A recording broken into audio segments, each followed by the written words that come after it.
Hello viewers, welcome to another special time where we talk peace and development in the Niger Delta. I'm Major Dao Bimina so Comrd. Right here on the Niger Delta ChatRoom show, we talk peace and development.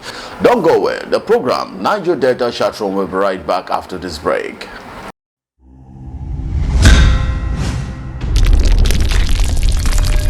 And today on the Niger Delta ChatRoom show, we will talk peace and development on the Niger Delta and the Nigerian nation at large. I have here with me Comrade Ozobo, a Niger Delta activist. Comrade, you're welcome to the program. Thank you very much. Okay. God bless you. Okay, so Comrade, now let's talk about the peace and development. So you're on the hot seat today. So quickly, how would you describe the Niger Delta region? Yes, Niger Delta region is a peculiar region. Okay. As regards it's a peculiar area of location, being the mainstay of the country. Okay. Niger Delta is a peculiar region, and everything about Niger Delta ought to be very peculiar. Now let me, it's like your David, when you say peculiar region, the Niger Delta, when people watching us now, they want to say, when you're talking about Niger Delta region inside Nigeria, so what is the region, the Niger Delta region inside Nigeria? What area, and which area in Nigeria can be described as the Niger Delta region? Yes. Why I said, before I go there, yes, why I said Niger Delta is a peculiar region is that if there is no Niger Delta, I think there will be no Nigeria. Okay. Basically, Nigeria is practicing mono-economy. It's a mono-economic country. And as it is now, Niger Delta feeds the entire nation.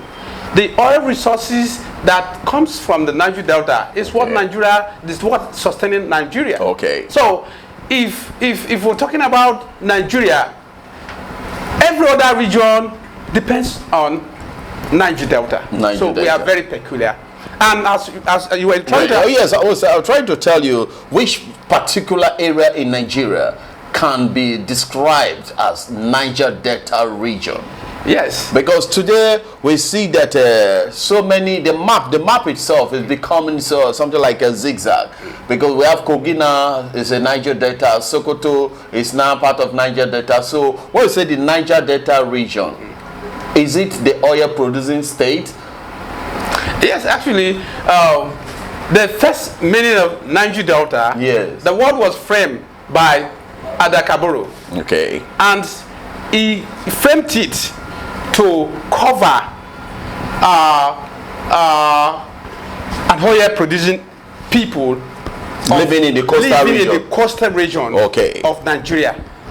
So at present time now, it has metamorphosed to have mean other different things to other different people. Okay. As we speak now, we as Niger Delta people, we looked at the real Niger Deltas as Deltas are real Niger Delta people. Okay. Bayelsa people are real Niger Delta people. Okay. River State people are real Niger Delta people. Edo people are real Niger Delta people. Okay. Akwa Ibom people are real Niger Delta people. Okay. And Cross River people are real Niger Delta people. These are the areas we as called Niger Delta. What about the Ondo State? Ondo State actually, just few part of it can be classified to be a Niger Delta, which is the riverine area. Because if you're talking about the entire Ondo State, the entire Ondo State is not Niger Delta State. Niger Delta State. Okay. Like what you just mentioned now, in Nigeria, we say when they say Niger Delta State, today as presently we have 9 states. But what you say now, we have called 6 Niger Delta State. Yes, of course. Okay. Yes. So why are those 3 other states included? Because right now they say that we definitely going to be finding oil in Kogi, Sokoto. They discovered oil. So right, those people now they're not trying to be included into the Niger Delta State. Even Lagos say they have oil there. They want to be part of the Niger Delta State. So the 30% derivation will be shared. That is how I say, who is the true Niger Delta? And is it that anybody, any region in Nigeria, oil is being discovered becomes a Niger Delta State automatically? No, no. The truth is very far from there. Okay. Like I said, Borough declared Niger Delta as a country of its own, okay, as an entity of its own. So he carved it not to particularly mean an oil producing people. Okay. He carved it not to only mean people of coastal area. Coastal area, okay. He carved it that these people must be an entity, must be independent. It's a peculiar name for a peculiar people, for a specific people, and not for because you are producing oil. Okay. You must be part of the Niger Delta. It is not so. States that are trying to reinterpret or misinterpret Niger Delta to be only oil producing states, it's actually wrong. It is actually wrong. And that is what many of us, we see the Niger Delta as the oil producing state. So oil producing states are all belonging to Niger Delta. Okay, so your description now is the entire southern belt of Nigeria, or the coastal region is Niger Delta, or the entire southern belt of Nigeria? Not the entire southern. When you talk of entire southern belt, you are talking about, Nigeria first, for the first proclamation is between south and north. So when you talk of south and north, it inclusive of the whole west, inclusive of Kogi and all these areas, to the down Niger Delta where we are is called the southern Nigeria. Then across it down the other way is called the northern Nigeria, until when the 6 regions were created. So as it is now, when you talk of the whole south and Niger Delta, the whole southern Nigeria is not Niger Delta. Okay. There is a particular area which is involving, like the state I have mentioned. Yes. These are places that we refer as Niger Delta people. Like I said earlier, it's an entity, and a republic. It was called a people that could confide for a republic. When Borough declared Niger Delta Republic, it never meant it to evolve everybody that maybe in the future time will produce oil. No, it had a specific target of persons, areas of interest. And the core Niger Delta people, like the state I mentioned, these are the core areas that has in mind in declaring Niger Delta Republic. It doesn't mean that everywhere that is producing oil is Niger Delta. Meaning the North want to produce oil and they will now become a Niger Delta. No. Because that is what we're witnessing in today Nigeria now. That is why everybody wants to be part and parcel of the 30% derivation from oil production. Okay, I want to say something about that one. Okay. They could use another name to be, benefit from the oil derivation or oil that may have been produced or discovered in their areas, but not to be looking for, not to be fighting to be included in the 13% derivation that is accruing to the Niger Delta, or not to be beneficiaries of NDDC. It is totally wrong. The NDDC too has a purpose and it has a area of coverage, and it is not meant for the entire country. Where are the coverage? Where the areas the NDDC is covering? It is a peculiar area. Let me come in here. Like what you just said now, the Niger Delta Commission and the NDDC, and that of we have the Northeast Development Commission. If you look at the NDDC, you have so many Hausa inside the NDDC board. But when you go through the Niger Delta Development Commission, which was a kind of, they looked to that this NDDC is being used to develop the Niger Delta, and that's why the Northern set up NEDC, Northeast Development Commission. So Northeast Development Commission inception, how did you see that? Is it on the right track? Well, Northeast Development Commission, I have nothing against setting up a commission to develop themselves, but I know it is out of how will I describe it? Out of envy. Envy and sharing of national cake. Yes, out of envy that Niger Delta people are now becoming so will soon be better than them. So they decide to create Northeast Development, and at the same time funding it with the oil fund. You understand me? And that organization, that Northeast Development Commission. Niger Delta people are not found there. They are not found in the board. Niger Delta people are not commissioners in that board. They are not directors in that board.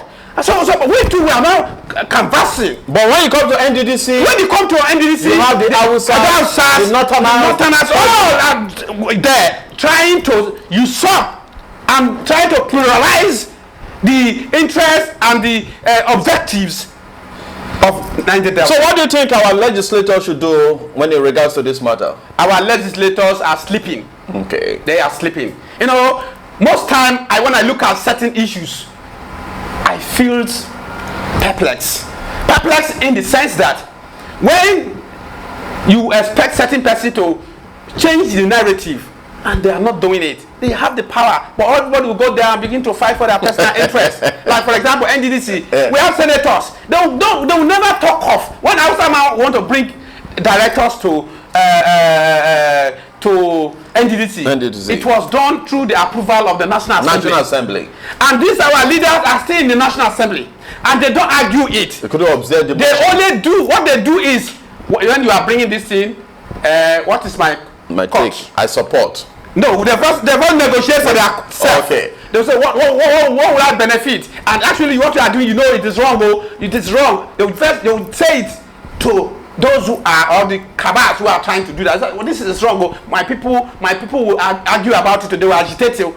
They will now say, you are our friend now. You don't need to say it. We know what to do for you. They will give them a very big contract, and they will all go and sit down. The Hausa man will now have free hand to put in their people inside. If you see the scholarship Hausa people have benefited from NDDC, you will surprise. So we have a leadership problem, and our leaders need to wake up from the slumbers.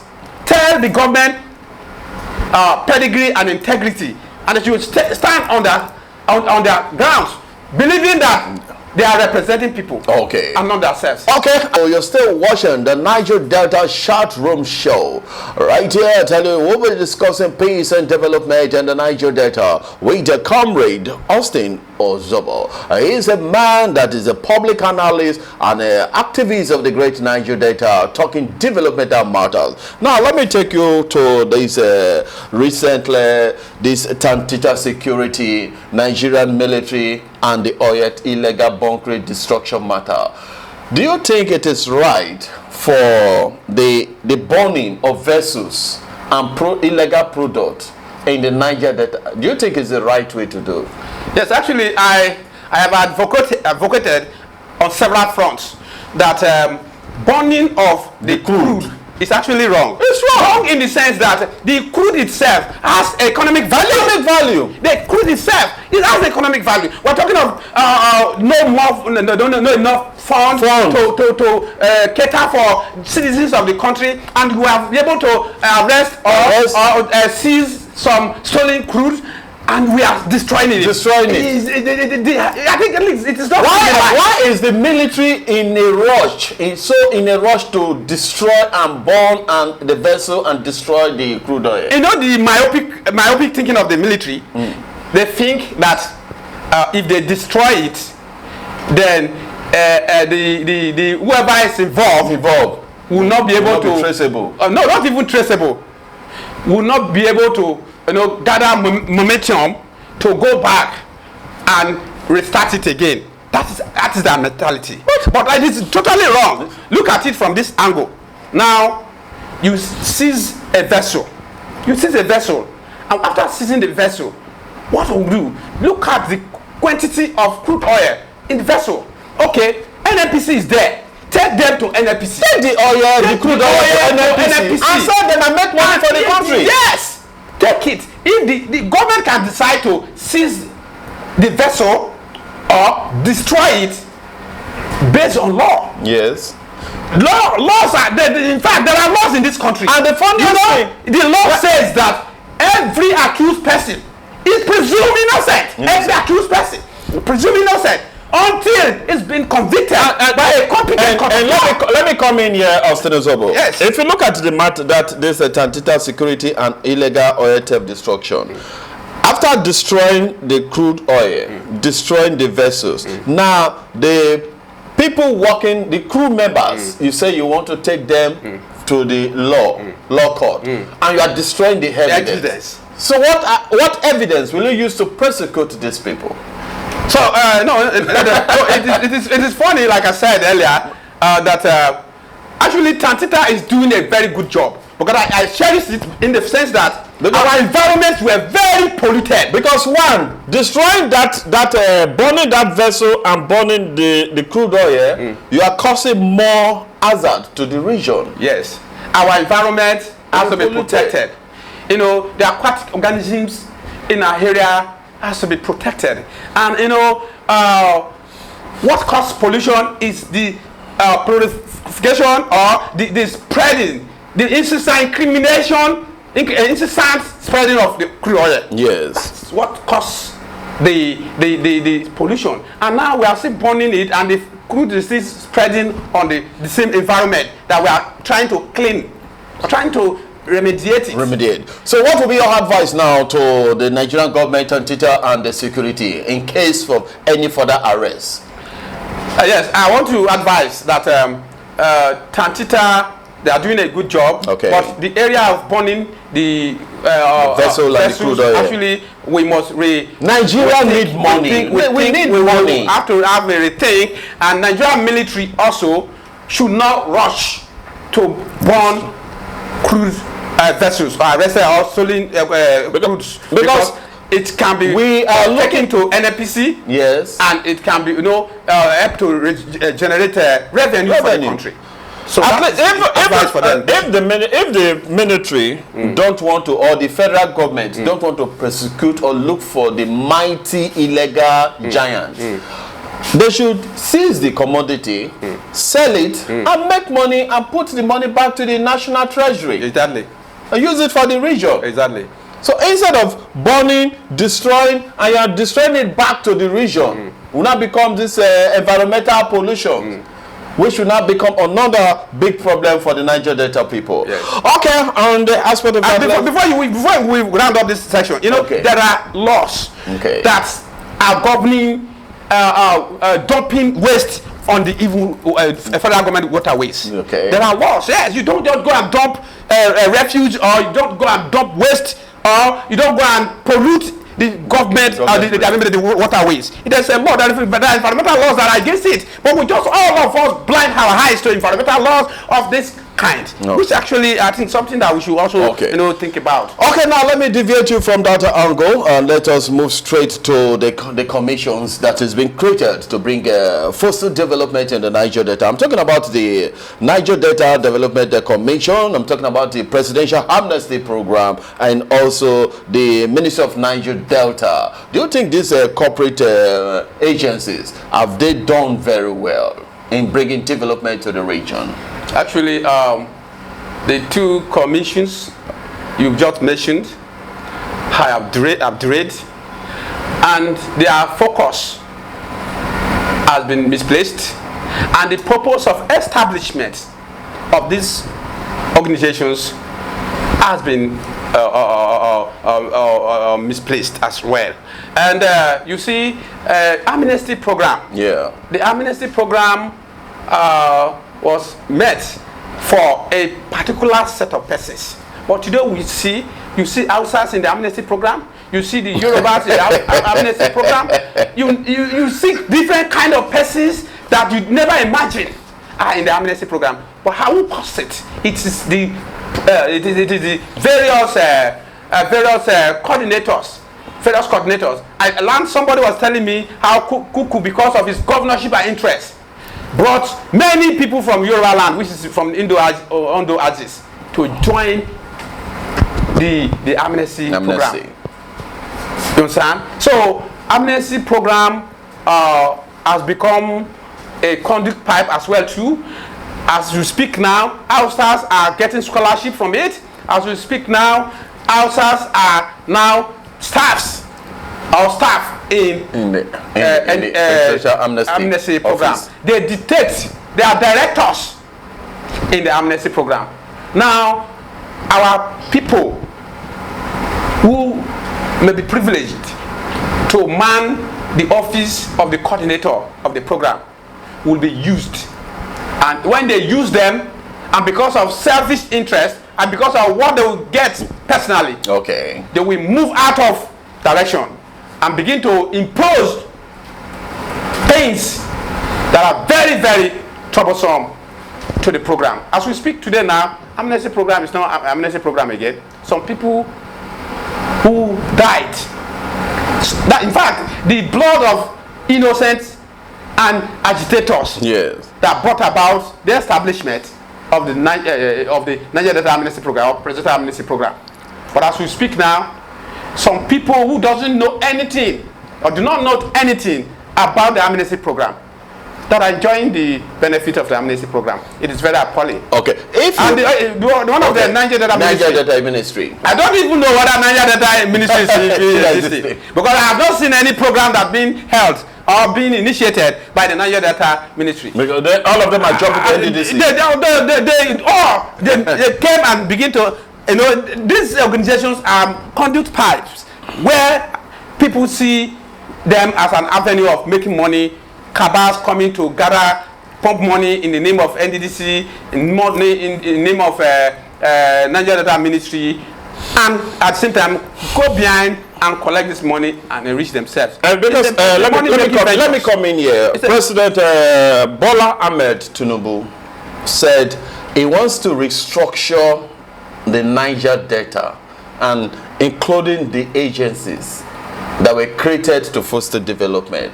What is your best advice you think you will advise the president on bringing faster development to the Niger Delta region? Yes. I read this when he said this. It's a very good plan. If actually he meant what he said we want to restructure it. Restructuring it, overhauling it, will be of the interest of the entire Nigeria. Peace in Niger Delta is a peace in Nigeria. As we speak today now, there is tension in the Niger Delta. Tension in the Niger Delta because the things we agitated for, we have fallen back to status quo. Nothing has been done. Now as we speak, there is tension. Except President Tinubu woke up and addressed these concerns with all alacrity and urgency. The gunpowders is about to explode. And coupled with Niger Delta President Amnesty Program, that Indiomu has turned to a personal affairs. Okay. Those militants that have been changed have the capability to turn things to the other side in this country. So my advice to President Bola Ahmed Tinubu is that he should look carefully and he should be able to see that Niger Delta Development Commission is nothing but a mere shadow now. He should be able to probe the past administration of NDDC. How much has been accrued to NDDC? How the fund has been used? And who is concerned? Whether you are a senator, whether you are an House of Reps member, okay, whether you are a director, whether you are a chairman, you are a manager in NDDC, every hair must roll. That is the only way to sanitize NDDC. People that people can repose confidence on should be brought into NDDC. It is not enough to say, I want to overhaul, I want to revamp NDDC or Niger Delta Ministry. There are things to be done. Like, for example, I accused Bola Tinubu of pronouncing the removal of force subsidy without putting any arrangement on ground, without no preparation. You don't just come and make pronunciations. Before you make pronunciation, a serious precedent, preparations are already on ground to tackle the aftermath. Not only development, the Niger Delta people are yearning for resource control. Okay. They are yearning for emancipation.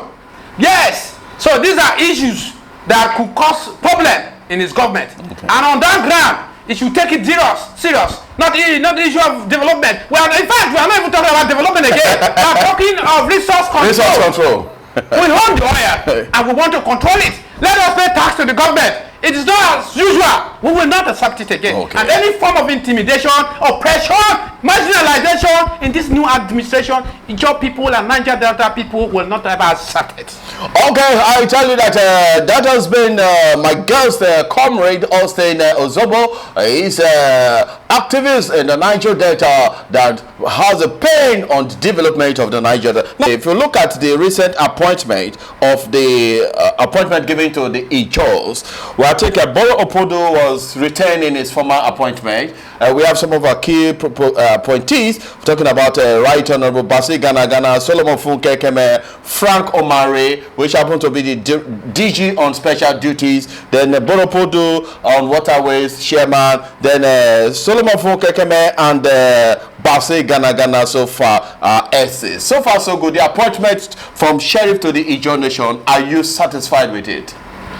Actually, I want to say that some of our politicians, there are appointments that they can sublet to their followers. Yeah. Not for them. Not for them. To take it. Like, for example, somebody of my leader, Fungo Keme. Yeah, Solomon. Would you say, with all these campaigns, efforts, as a DG of the campaign, contributions, I say, just an essay. It is better you just stay by the side and support the government.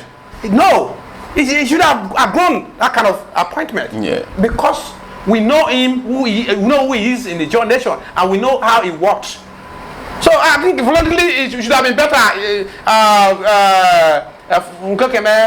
Said yes. I will accept it, but I can't be in position of it. I'll give it to one of my loyalists. Yes. That's what I expected. At least looking at his political CV in Delta State and the Ijaw nation. His personality. For this point in time, not no. I think I expect him to either, though he has been in the government for a very long time, but even at that, but he's been proactive all the time. All the time. But don't think the governor, His Excellency, is fair to the Ijaw nation with this appointment? Actually, we will not finally conclude that it's not fair. For example, if Oborore say Ozobo come and take essay, if I take essay, people will now say, okay, his level is even essay. Yeah. It is not bad. It's not bad. But there are some persons that when they give you essay, voluntarily you can turn it down. You can turn it down because essay, the way we see essay is the first political appointment they give to a starter. A political yes, coming into politics. They give you essay so that you belong to the government and you climb from there. Not a former 3 times, 4 times out of assembly member, former commissioner, former DG, and even a commissioner for works. He has done so many things. Now coming back to start from the beginning again. So, but it's an issue of personal interest. It's an issue of personal interest. Okay. Like he made our man Motimi Go as the speaker of the Delta State House of Assembly. Okay. I think that is laudable as well. Yeah. But in other areas, it depends on whether you will accept it or not. If I see that it is a form of belittling my personality, I will reject it. You reject it. Or in other way, carefully, not to annoy the government or the governor, I can carefully say that, Your Excellency, I have a boy that can also do very well. So I want to nominate my boy to since it's my portfolio. Since you are giving this to me, as my portfolio. I have some people who have worked for me for a very long time. And why me no? Why is it that it is always me? Let me just relegate it to my loyalists who have been supporting the government. And the governor will not be annoyed. Yes. Because it's your portfolio and you give it to your loyalists. Yes. And Kpakamtv is my leader, and I have respect for him. No, it's our leader. And I want him to grow, and I want his betterment. And for the fact that when you worked, you should be compensated. No, like the reward should be at level. Comrade Austin Ozobo, the level I'm trying to say, compare Solomon Kpakamtv as an essay to what is input in the campaign. He is the Director General of the campaign that brought Sheriff as a governor. The essay appointment, is it okay for the input of work, the amount of work he has done during the campain? It is not okay. It's not okay. It's not okay. So let truth be told. It is not okay. So that's why I said, are you expecting this man, the APC chairman now, to take essay to Bola Ahmed Tinubu? No. That is what we are saying. Yeah, so like what you said, is at least the leader Solomon Kpakamtv should accept the portfolio and give it to one of his loyalists. Yes. At least let it be that. Yes. Okay, I tell you that you're still watching the Niger Delta ChatRoom show, and I tell you that my guest has been Comrade Ozobo Austin, Niger Delta right activist. Now let's go to the lack of development in the Niger Delta, precisely the Ijaw nation. What do we blame? Is it the government, the multinational companies, or our leaders? Actually, it's of various phases. Okay. If you're talking about on the development in Niger Delta, it's of various phases. Now let's fall back to the Ijaw nation. Now, if you're talking about, then we're talking about Ijaw development. Yes, Ijaw development. When we're talking about Ijaw development, even if Ijaw development is of various phases. Okay. Why I said it's of various phases is that, no, the leaders has role to play. The government has role to play. The multinationals in our areas has role to play. Now, looking at it generally, in these various sectors, or these phases, or personalities that involve, that should have driven the development of Ijaw nation, which phase or which category has performed? Now, let me talk about Ijaw leaders. Actually, there is a leadership crisis in Ijaw land. We can't pretend about it. There is a leadership problem in Ijaw land. And the crisis is this. Everybody want to be like Dangote. Everybody is putting up their interest first, not the tribe, not the entire nation. Now, for example, if I'm given an appointment, I will look at it. Who is my loyalist? Who are my brothers? Okay. That is first priority. But it ought not to be so. The first priority is the Ijaw nation. I'm given, now I'm a commissioner. Now I'm a speaker of Delta State House of Assembly. Now, what are the challenges of my Ijaw people? That should be your priority. Now, for example, if Ijaw leaders, all the Ijaw leaders are thinking about the development of Ijaw nation may have gone beyond now. Now, for example, some people will go to government office to negotiate an appointment instead of negotiating for a developmental project. Yes. Like our bridge, Kpakamtv bridge, has been on ground for this long, because some of us will go to the office rather to speak for the bridge than will go for personal interest. We went for things that will benefit our personal interest and not the bridge. So some of us have been speaking or talking about the delay in completion of the bridge, but they feel that we didn't fall into the categories of leaders that can compel the authorities to go back there and finish up their work on time. This is a lack of leadership. It's cost. But they are saying that the Kpakamtv bridge has no economical value. That is why the contract is where it is today. Who said so? It's a complete lie. It's the same. Kpakamtv bridge has a very serious economic value. Because let me tell you, yes, Kpakamtv bridge will connect to Bomodi local government. Okay. Kpakamtv bridge will connect to Ughelli South local government. Kpakamtv bridge will connect to all the riverine communities. It will connect to Focado's terminal, where the economic power of this country lies. So, if road is connected to people who are feeding this country, you are telling me that it's of no economic importance? If this bridge is crossed down, vehicles could go to do business in Focados. Markets will boom in Focados and Oglak areas. Yeah, it will link up to the entire riverine communities. It will bring urbanization to riverine communities. It will in fact make business opportunities, create business opportunities among riverine people. So anybody that is saying that Ayakomo Bridge does not have economic importance, it's just selfish person, and it's just an enemy. Okay. I'm just describing it as an enemy. Okay. Okay, now let's now take it from this way. What would be your advice on His Excellency Sheriff Obori concerning the Ijaw Ayakomo Bridge, and what project do you think it should add to Ijaw Nation?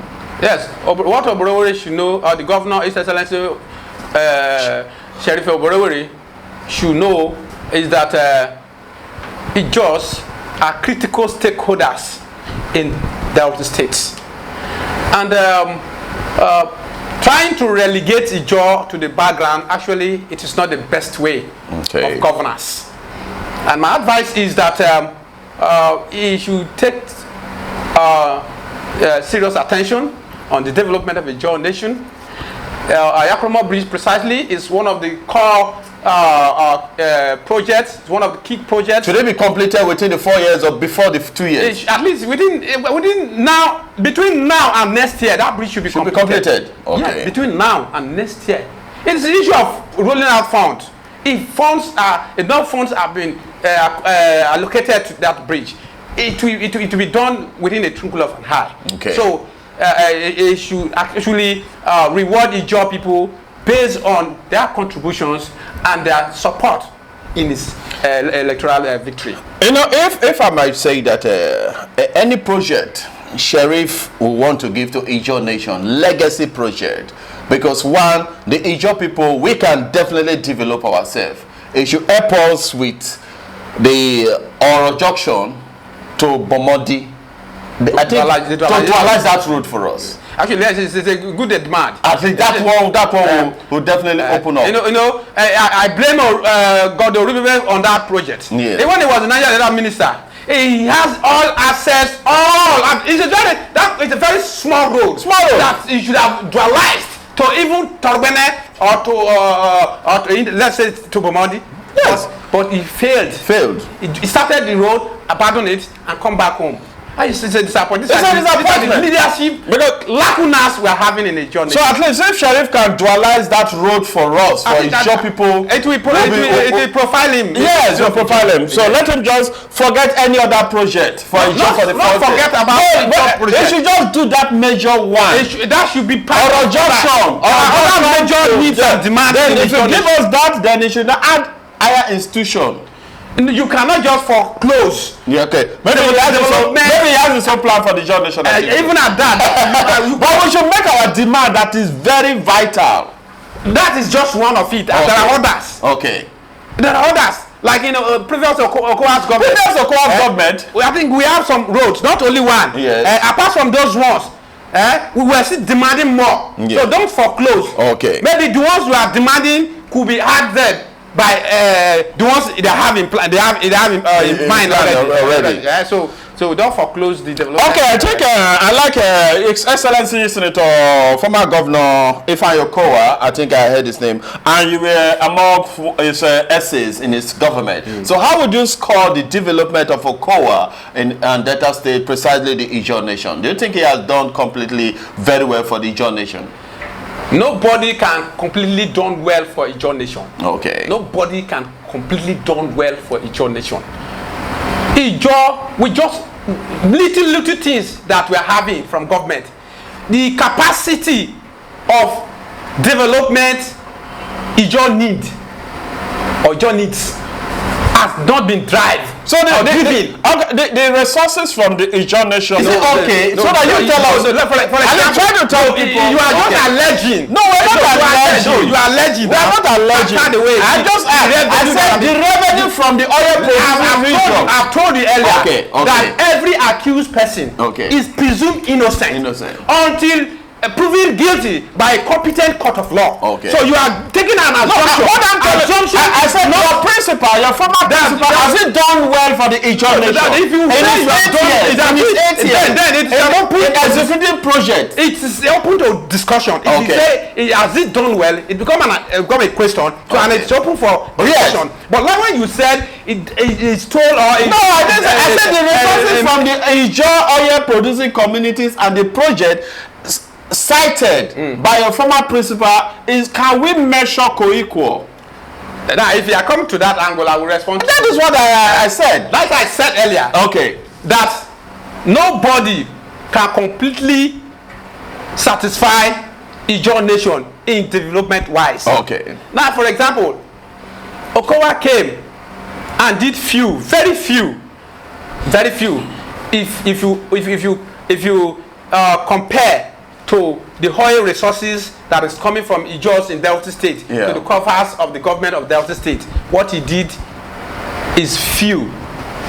But even at few, why some of us still give him applaud? Because like Ijaw from the previous government, let's say Ibori did Bumodi Bridge, and it ends there. And in the Brutu Ijaws, among Brutu Ijaws and Bamatu Ijaws, nobody has ever deemed it fit to tie one Kota Road. So nothing was dropped there during Ibori? No. But when Oduaga came, Oduaga failed to also, he awarded Ayakomo Bridge and ended there. Yeah. And abandoned it there. But when Okowa came in, Okowa also did some major road, let's say internal road projects. Like Brutu now, if you go to Brutu now, the entire Brutu, if not few areas, so many areas have gotten third road in Brutu main town. If you go to Sokoblo, Botobo 1, there's an internal road connecting these communities. If you go to places like Ogla, there are other roads. If you go to Okenekoko, Okenekoko has turned a modern city these days. These are some of the legacies he also left behind. Okay. So, but it is not enough. It is not enough because our expectation is far than what he did. But even at that, half bread, according to people, is saying that half bread is better than like in the local palace, said a provision store is better than take care of. So that is okay. I tell you that we are still talking peace and development in the Niger Delta, and now let me tell you, how united are the Ijaw people? Ijaws united? Ijaws are not united. Okay. Division is banned of the underdevelopment in Niger Delta. Okay. Now, how are we divided is leaders are not grooming youths. Okay. As we are even talking now, some people will be offended. Yes, that is it. Some people will be offended, and when they get offended, they will not even tell you, but they will see how they will be plotting how to bring you down, disrupt you. But the truth must be told. And when you are telling the truth, anybody want to wish unto you because of the truth, Almighty God will also stand for you, and that evil will not even stand because the light of the day. Ijaw is divided. It's divided. So and the cause of the division is that we fail to groom youth. Okay. When you fail to groom youth, if even let me take an example of your home, you between the father and the children in the house, or a father and a son, you fail to pay your child to school, and you are of age today, and your child struggle other means to make money.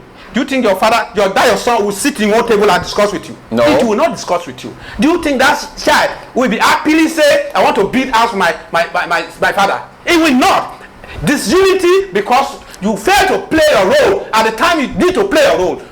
So disunity will continue in that home. Okay. That's the example I'm citing for the situation of the Ijaw nation. Ijaw nation. When you fail to groom youth will get up from other ways. They will not sit down with you. They will be doing their own thing. You will be doing your own thing. And that division will not help Ijaw nation. Until when we see the need to groom youth, build youth, develop youth, and when the youth will begin to see you as a leader, and they will see the need to associate with you. Okay. And on that, let me come in on that development and division. Let me now go straight to because the development of the Ijaw nation is being anchored in INC, Ijaw National Congress, and the Ijaw Youth Council.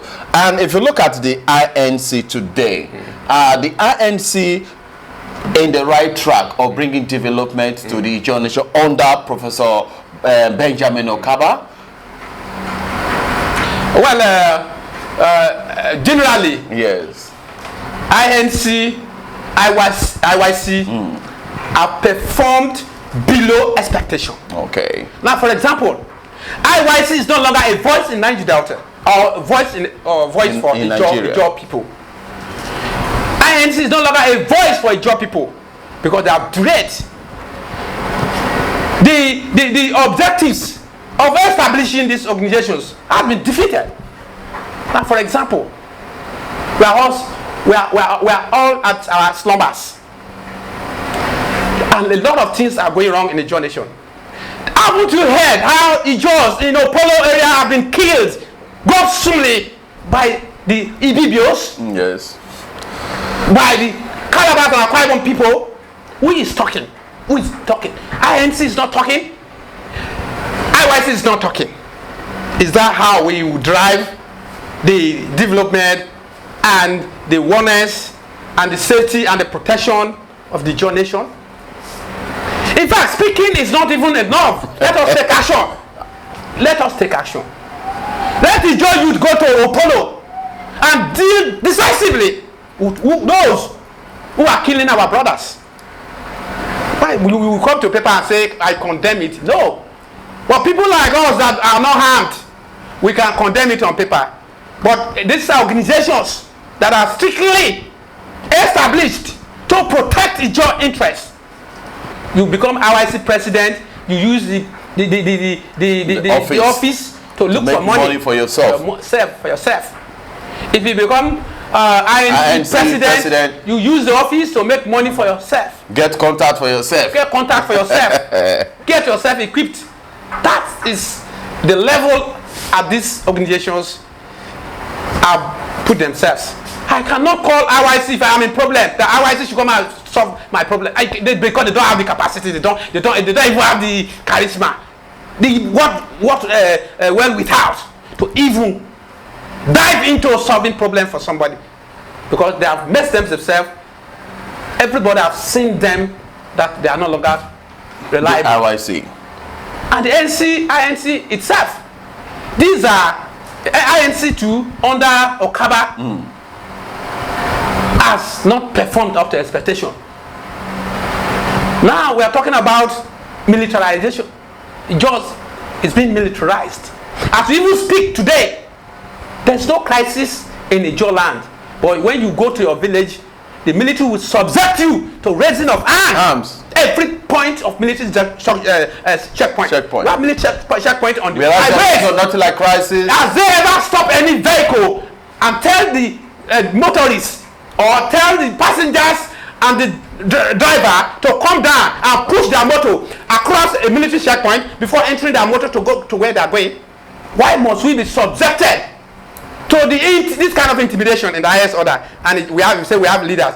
We have INC president. We say we have IYC president, and nobody is talking. This one must stop. We are talking of resource control. Oftentimes, everybody has gone to slumber looking for money.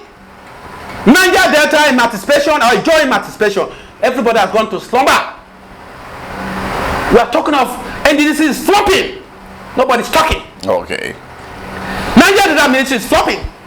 Indomie is doing his masquerade in presidential amnesty program. Nobody's talking because everybody is keyed into personal interest and personal benefit. If I talk, this road, this person will close this road for me. Yes, you are not God. Like I speak. Comrade. Yes, I speak. Yes. If you close one way, God will open another way. I am not desperate to make money. As you speak, so I speak. You can, and as long you are there to step or ban or block my ways, my God will also block you because Come on, let me. Yes. The Ijaw nation will block you. Ijaw gods, our ancestors all will block you. You will not move forward. Let me come in here, comrade, because they said the IYC president Peter Igbifa is being impeached. That he was impeached. So how do you see the impeachment? And in next coming few days, there's going to be IYC election to elect a new president. So how do you see this the impeachment and the upcoming election? Actually, I don't want to talk about Igbifa. Igbifa is a disappointment. Okay. As I speak today now, Igbifa has not paraded to a level where I will call him my president or where I will call him president of IYC. So I don't want to talk about Igbifa. Igbifa is not in view.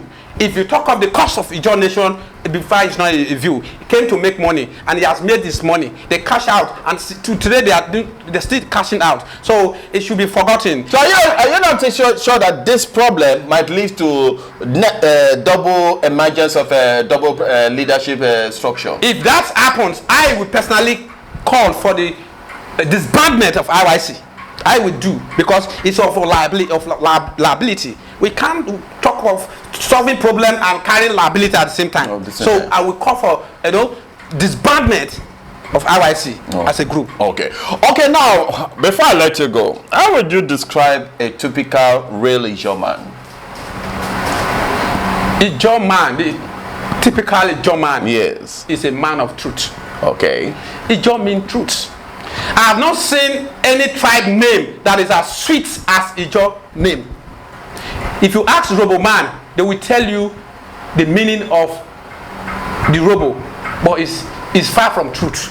But Ijaw specifically stands and portrays truth. That's what Ijaw. And Ijaw man, you see, is very generous, very hospitable. Ijaw man is jovial. Okay. Ijaw man is simple in nature. Ijaw man. Today people are saying Ijaw people are aggressive. Ijaw people are not aggressive people. Yeah. Ijaw man could involve in aggression only when he has suffered humiliation, intimidation, marginalization, until like a snake. When you begin to pursue a snake and the snake has nowhere to go. Maybe he has gone to an exit point and there's no exit point. They will turn back at you. And it will now begin, as it begin to fight for survival. That's when you cannot describe the snake as an aggressive snake. Ijaw people are peace-loving people. Peace-loving people.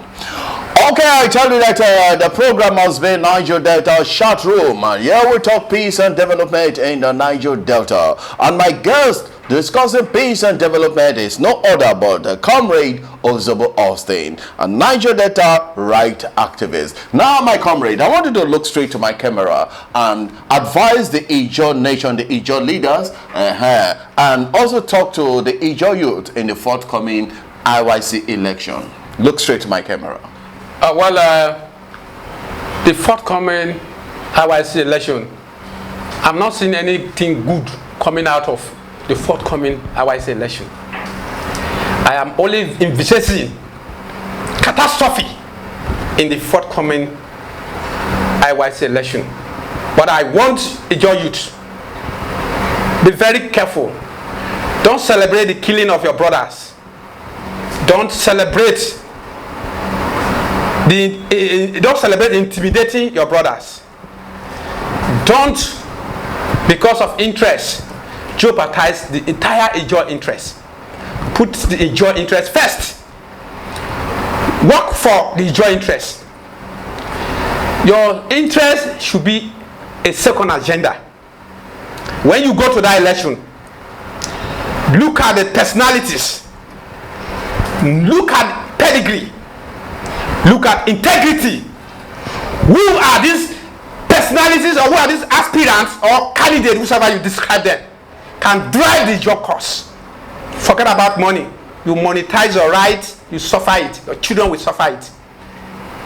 Poverty, shouldn't blind us from doing the right thing. So be careful. Go and cast a vote for the rightful candidate and stop carrying gun for Ijaw matters. Stop injuring people, breaking bottle, carrying cutlass for Ijaw internal matters. if you do that, the ancestors and the gods of Ijaw nation will fight you. That is my advice for you. Okay. All right. I tell you, that has been the show. Thank you very much, Austin Ozobo, despite your busy schedule. We'll do call on you whenever we have critical issues to discuss again. And this has been the Niger Delta ChatRoom show, where we talk peace and development in the Niger Delta. Don't forget, the Ijaw nation is the feeding bottle of the Nigerian nation. Next week, another guest to be on the hot seat to talk peace and development in the Niger Delta and the Ijaw nation at large. I'm Michel Comrd. Bye-bye and do have a pleasant rest.